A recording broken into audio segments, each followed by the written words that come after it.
সকাল থেকেই আমাদের নজর যেদিকে রয়েছে অর্থাৎ নবান্ন বাস স্ট্যান্ডের সামনে ডিএ আন্দোলনকারীদের ধর্ণা যতই বাড়ানো হোক ডিএ 4% অর্থাৎ 4% ডিএ বাড়ানো হয়েছে রাজ্য সরকারের তরফ থেকে, তবে সেই দাবিকে সেই ঘোষণাকে নস্যাৎ ডিএ আন্দোলনকারীদের। আন্দোলনে অনড় সংগ্রামী যৌথ মঞ্চ নবান্ন বাস স্ট্যান্ডের সামনে ডিএ আন্দোলনকারীদের ধর্ণা অবস্থান। আজ সকাল থেকেই চলছে এই ধর্ণা অবস্থান কর্মসূচি ডিএ আন্দোলনকারীদের। কলকাতা হাইকোর্টের অনুমতি থাকা সত্ত্বেও বারে বারে এই ধর্ণা অবস্থানে বাধা পুলিশের সঙ্গে দফায় দফায় বাকবিতণ্ডা ডিএ আন্দোলনকারীদের। কলকাতা হাইকোর্টের অনুমতি সত্ত্বেও পুলিশের বাধা ডিএ আন্দোলনকারীদের এই ধর্ণা অবস্থানে। দফায় দফায় পুলিশের সঙ্গে বাকবিতণ্ডা ডিএ আন্দোলনকারীদের। মুখ্যমন্ত্রী ডিএ বৃদ্ধির ঘোষণা, অনড় যৌথ মঞ্চ। নবান্নের সামনে ধর্নায় বসতে বাধা পুলিশের। কলকাতা হাইকোর্টের অনুমতি সত্ত্বেও ধর্নায় বাধা পুলিশের সঙ্গে তর্কাতর্কি ডিএ আন্দোলনকারীদের।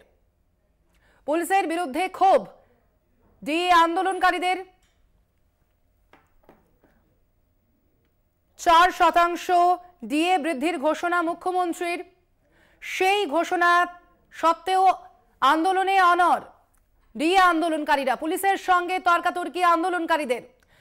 এই মুহূর্তে আমাদের সঙ্গে ফোন লাইনে রয়েছেন আমাদের প্রতিনিধি জগন্নাথ সামন্ত। জগন্নাথ, এই মুহূর্তে ঠিক কি পরিস্থিতি? বারে আমরা সকাল থেকে দেখেছি দফায় দফায় পুলিশের সঙ্গে আন্দোলনকারীদের বাকবিতণ্ডা হয়েছে। দেখো, যত বেলা বাড়ছে আরো আন্দোলনের ঝাঁজ বাড়ছে। আরো দেখা যাচ্ছে যে আন্দোলনকারীরা অর্থাৎ যৌথ মঞ্চের যে আন্দোলনকারীরা বিক্ষোভ সমাবেশ এই নবান্ন বাস স্ট্যান্ডে সকাল থেকে দেখাচ্ছে পুলিশের সঙ্গে বারবার বাকবিতণ্ডা বাঁধলো, তারা আন্দোলন কিন্তু একেবারে কমায়নি। তাদের ঝাঁজ এখন বাড়ছে, যত সময় যাচ্ছে দেখতে পাচ্ছি যে আন্দোলনকারীরা এসে তাদের ঢাক ঢোল নিয়ে বিভিন্ন ভাবে তারা নবান্নের বিরুদ্ধে যে গান তৈরি করেছে সেই গানে গিয়ে তারা প্রতিবাদ জানাচ্ছে এবং ঝাঁজ আরো বেলা বাড়ার সঙ্গে সঙ্গে তাদের আন্দোলন আরো তীব্রতর হয়ে যাচ্ছে। তারা যে এখান থেকে পুলিশ যেটা বারবার বলছিল যে এখানে সাউলিং করা যাবে না, এখানে আশেপাশে মানুষজন এখানে তারা বিরোধ জানিয়েছে, তারা অভিযোগ জানিয়েছে, কিন্তু এই যে পুরো এরা মানতে রাজি না আন্দোলনকারীরা। তারা এই যে কোর্টের অর্ডার মেনেই একেবারেই নবান্ন বাস স্ট্যান্ডে যেখানে আন্দোলন করার অনুমতি পেয়েছে সেই জায়গায় আন্দোলন করছে এবং তারা পোস্টার ব্যানার দিয়ে ইতিমধ্যে খেলে প্রচুর মহিলা আন্দোলনকারীরাও ঘটনাস্থলে এসেছে। দেখা যাচ্ছে যেটা বলা হয়েছিল 300 জনের কম তাদের আন্দোলনকারীদের আন্দোলন করতে যাবে, সেই হাইকোর্টের আইন মেনে হাইকোর্টের কথা মেনেই তারা 300 জনের কমেরই আন্দোলনকারীরা এসেছে এবং যে নিয়ে বিভিন্ন দাবি দেওয়া সেই দাবি আরো তীব্রতর করছে এবং গানের মাধ্যমে তাদের যে আন্দোলন সেই আন্দোলনের কথা ভাষা তারা তুলে ধরছে। এখন পর্যন্ত পুরো একবারে বলা যায় নবান্ন বাস স্ট্যান্ডে একবার পুরোপুরি উত্তপ্ত হয়ে রয়েছে। এই মুহূর্তে পুলিশ পুরোপুরি ব্যারিকেড করে রেখেছে, প্রচুর পুলিশ চারিদিকে ঘিরে রয়েছে যাতে কোনো রকম আইন শৃঙ্খলা অবনতি না হয়, তার ব্যারিকেড করে রাখা হয়েছে। এই মুহূর্তে তারা বাস স্ট্যান্ডে একেবারে নিজেদের আন্দোলনের ঝাঁজ তারা তীব্রতর করছে এবং গানের মাধ্যমে প্রতিবাদ জানাচ্ছে, যেটা আমাদের নজরে আসছে। জগন্নাথ, কলকাতা হাইকোর্টের অনুমতি সত্ত্বেও বারে এই ধর্নার মধ্যে পুলিশি বাধার সম্মুখীন হচ্ছে এই ধর্না। কি বলছেন পুলিশ আধিকারিকরা? তাদের পক্ষ থেকে কি জানানো হচ্ছে? দেখো, পুলিশের তরফ থেকে এই মুহূর্তে মাইকিং করে যেটা বলা হচ্ছে যে এই অঞ্চলে 144 ধারা জারি করা হয়েছে।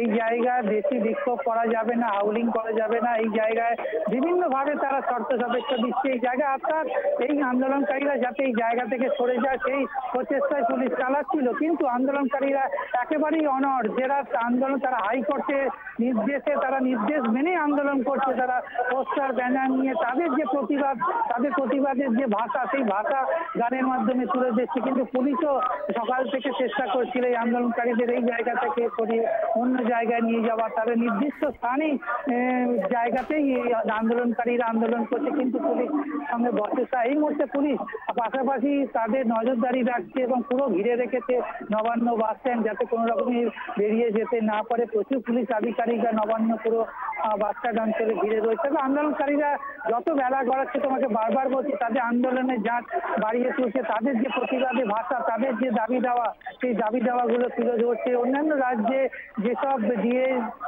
দেওয়া হয়েছে তার একটা পোস্টার ব্যানার করেছে যে কোন রাজ্যে কি দিয়ে দেওয়া হচ্ছে আর পশ্চিমবঙ্গে কি দিয়ে দেওয়া হচ্ছে। তবে মুখ্যমন্ত্রী 4% দিয়ে ঘোষণা করা তারা সন্তুষ্ট না, তারা চায় পুরো বকেয়া যাতে দিয়ে দেওয়া হোক এবং অস্থায়ী কর্মীদের যে স্থায়ীকরণ করা, অনেক কিছু বিষয় রয়েছে।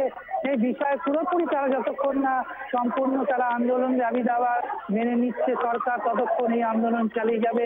তবে তোমাকে বলে রাখি, আরো যত বেলা বাড়াচ্ছে, উত্তপ্ত হচ্ছে নবান্ন বাস স্ট্যান্ড চত্বর, তবে এই মুহূর্তে আন্দোলনকারীরা নিজেদের আন্দোলনের কাজ আরো বাড়িয়ে তুলছে। তবে প্রচুর পুলিশ আধিকারিক একেবারে বাস স্ট্যান্ডের আশেপাশে ঘিরে রেখেছে যাতে কোনো রকম অপ্রীতিকর ঘটনা না ঘটে, যাতে আন্দোলনকারীরা এই জায়গা থেকে অন্য জায়গায় যেতে না পারে। তুমি জানো একবারে নবান্নের সামনে 144 ধারা জারি, সেই 44 ধারা জারির মধ্যে এই আন্দোলন চলছে। তবে গানের মাধ্যমে এই মুহূর্তে তারা আন্দোলনের ভাষা তীব্রতর করছে। জগন্নাথ, আমরা দেখতে পেয়েছি যে অবশ্যই আমরা যেমনটা দেখতে পাচ্ছি যে আন্দোলনকারীদের সঙ্গে আন্দোলনকারীদের সঙ্গে তাদের ধর্নায় বারে বারে পুলিশের সঙ্গে বাকবিতণ্ডা হচ্ছে, তর্কাতর্কি বাজছে পুলিশের সঙ্গে। ধন্যবাদ তোমাকে আপাতত জগন্নাথ।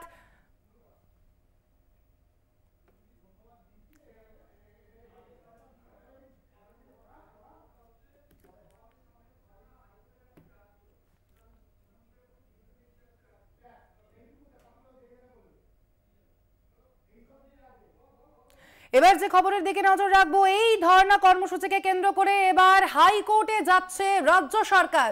প্রধানমন্ত্রীর ডিভিশন বেঞ্চে মামলা রাজ্য সরকারের, এমনটাই জানা যাচ্ছে। অর্থাৎ নবান্নের সামনে যে ডিএ আন্দোলনকারীদের ধর্ণা কর্মসূচি, সেই ঘটনায় হাইকোর্টে যাচ্ছে রাজ্য সরকার।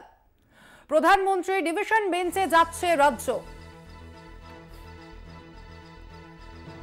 বিচারপতি রাজাশেখর মান্থার নির্দেশকে চ্যালেঞ্জ জানিয়ে প্রধান বিচারপতি ডিভিশন বেঞ্চে রাজ্য।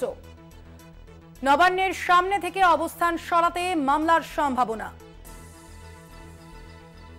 নবান্নের সামনে ডিএ আন্দোলনকারীদের ধর্ণা কর্মসূচি, হাইকোর্টে যাচ্ছে রাজ্য।